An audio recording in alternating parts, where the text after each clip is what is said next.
from Friday to Sunday.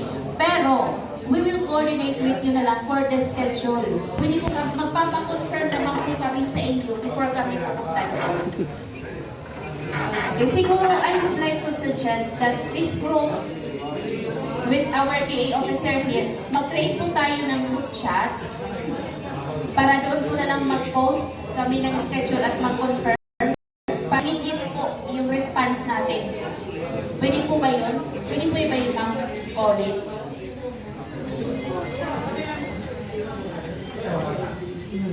So,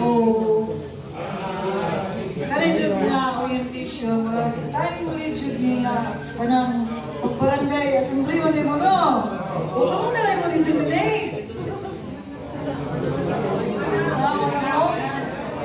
Sa katong mapay barangay assembly, kung sa inyong naibawan karon, bisag kato lang mga important points lang.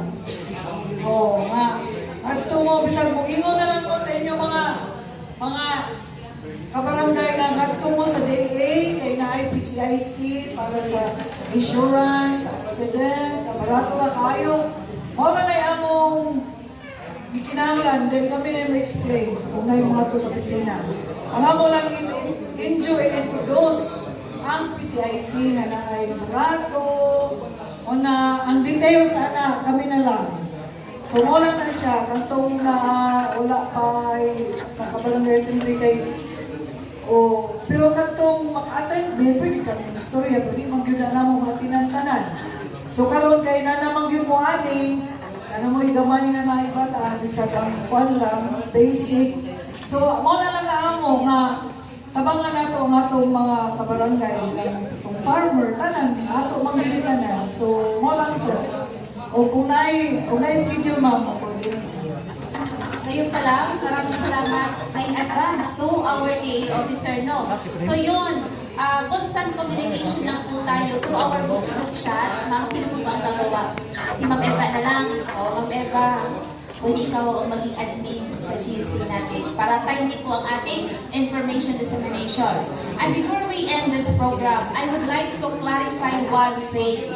Kasi ano po bang expectation natin sa PCIC? Ayuda, pareho po ba ito sa ayuda sa ibang agency?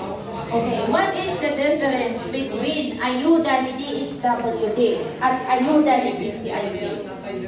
Okay, number one, yung ayuda from other agencies, just like DSWD, diba, they will identify beneficiaries.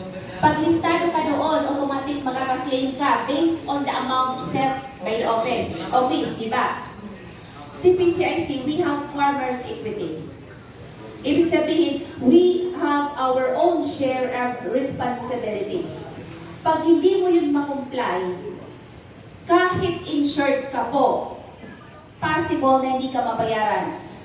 Kung insured ka, hindi po yan automatic na mababayaran ka in case of damage.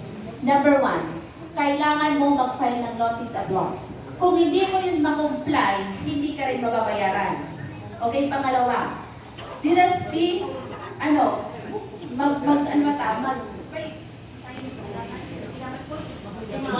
magtimaan, yun. Magtimaan ta sa atong mga dates. Dates of planting, date of filing, date of submission. Yung mga dates na yun, very important yun sa processing ng ating documents. Because late submission means denial of your claim. So, naway naiintindihan po natin na we have our own guidelines. Meron po tayo kailangan sundin na panasiya para po tayo mabayaran.